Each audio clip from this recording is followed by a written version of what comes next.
Assalamualaikum warahmatullahi wabarakatuh. Hai adik-adik, perkenalkan nama kakak Andi Samsiar, NIM A241180008. Kali ini kakak akan menjelaskan materi mengenai kalor dan perpindahannya. Sebelum kita masuk materi, sebaiknya kita harus tahu apa saja kompetensi dasar dan indikator yang harus dicapai pada materi kali ini. Adapun kompetensi dasarnya yaitu menganalisis pengaruh kalor dan perpindahan kalor pada kehidupan sehari-hari. Indikator pembelajarannya yaitu yang pertama, menganalisis pengaruh kalor suatu zat. Yang kedua, menganalisis cara perpindahan kalor. Nah, itulah kompetensi dasar dan indikator pada materi kali ini. Ada yang tahu apa itu kalor?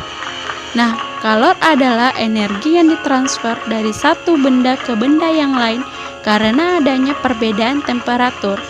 Secara matematis, kalor dirumuskan dalam persamaan Q sama dengan M dikali C dikali delta T, di mana M adalah massa zat, C adalah kalor jenis zat, dan delta T adalah perubahan suhu zat.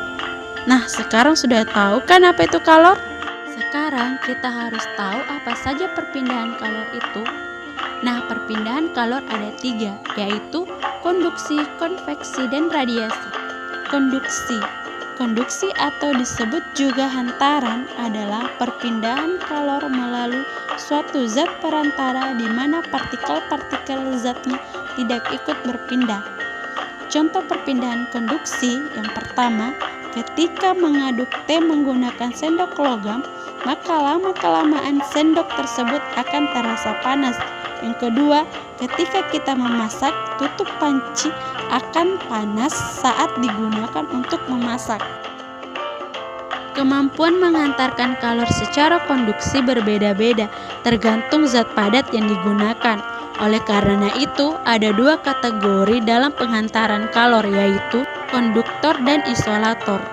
Konduktor adalah benda yang bisa menghantarkan panas atau kalor. Isolator adalah benda yang tidak bisa menghantarkan panas atau kalor. Benda-benda konduktor contohnya yaitu besi, aluminium, air, dan timah.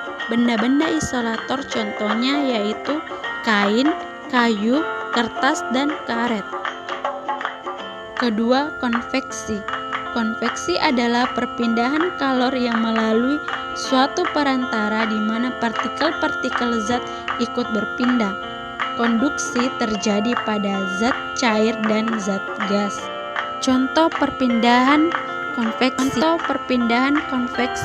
ketika memanaskan air. Ketika kita memanaskan air, pada saat dipanaskan, massa jenis zat akan mengecil. Akibatnya, zat cair tersebut akan bergerak naik, sedangkan zat cair yang belum panas akan bergerak turun. Peristiwa ini akan terus berlangsung hingga semua air menjadi panas. Yang kedua, terjadinya angin darat dan angin laut. Nah, bagaimana, sudah paham mengenai perpindahan konduksi?